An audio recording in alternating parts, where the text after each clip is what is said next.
KanoKari episode 12 is the final episode of season 1, and actually just a few days ago a second season was announced, so I'm going to be covering all that in future videos. But for now, let's take a look at this episode, episode 12, the best episode we've gotten in a long time, because it's the first one in a while that hasn't been just generic harem hijinks.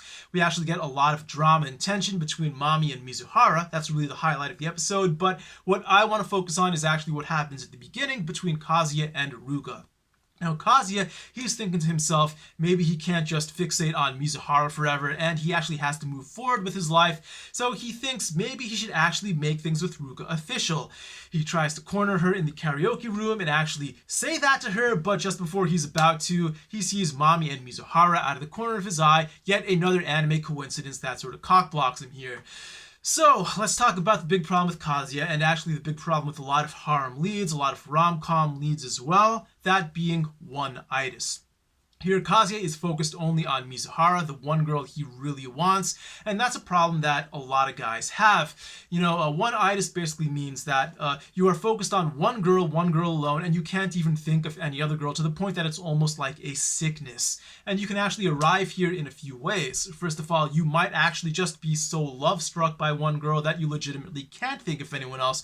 But more often is the case that it's a moral issue. You think to yourself, if you're a blue pill guy, you should only focus all your energy on one girl because that's the right thing to do. If you like one girl, then you can't possibly be thinking about anyone else. So, you know, if there are other girls you may possibly actually be attracted to, you should do everything in your power to tune them out because it's wrong to think about them. You should only look at that one girl. Now let's talk about why this is a problem, because if you are a blue pill guy, you might be thinking to yourself, well, if I focus all my energy on one girl, isn't that most likely to get me with that girl? You know, in some cases that actually happens. Blue pill people do actually get into relationships once in a while, but in most cases that is actually the wrong way to think about it, and here's why. You know, you can look at this from two perspectives. First, from your perspective as the guy, and then the girl's perspective. First of all, from your perspective, if you are thinking about one girl alone, you are unlikely to step out of your comfort zone, you are unlikely to take risks, you are unlikely to make a move in more than one way. First of all, if you're dealing with another girl on the side, you're going to think to yourself, well, I shouldn't make a move on this girl because there's a different girl that I really like. That is the case with Kazuya, right? And that's going to keep you from having opportunities with those other girls. That's the obvious case. But then, even when you're with that one girl who you really, really like, if you are fixated on that girl, if you're thinking this girl is the world to you, then you're thinking about the downsides of any risks you might take with her. Now, if you try to kiss her, for example, you think to yourself, well, I want to kiss her, maybe I should make a move, but if she says no, she might get mad at me, she might break things off, and then I have nothing left. And because of that, you really feel risk averse, you're not going to make that move, and so you're not going to actually make any progress with this girl.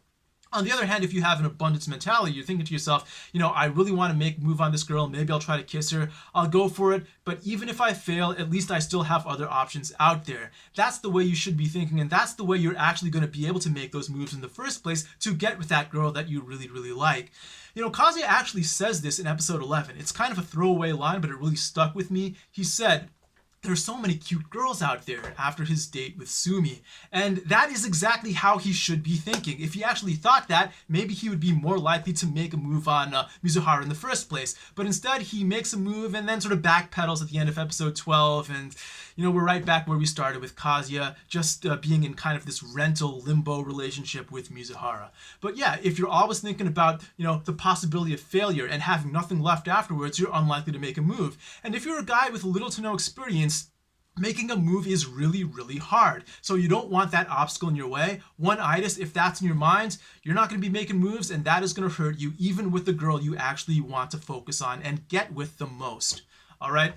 Now let's talk about the other girl's perspective. Like, if a girl that you really, really like, if she senses that you are only into her and that you're kind of desperate and clingy, that's obviously very unattractive to women. But if she senses that, yeah, you're into her, she has a chance with you, but you could alternatively run off with another girl at any time, she's going to start feeling that she has to chase after you more, she has to try hard for you, and she's going to naturally be more attractive to you, more attracted to you because she's going to sense that social value, that sexual marketplace value that you have is actually higher than perhaps she would think if you were just desperate and clingy towards her. Alright, so that is episode 12. That's my last Red Pill analysis for now. And after this, I'm going to make a video just detailing my thoughts on KanoKari, not from a Red Pill perspective, but from a more of an anime criticism perspective, the way I would review pretty much any other anime. So look forward to that review coming out soon.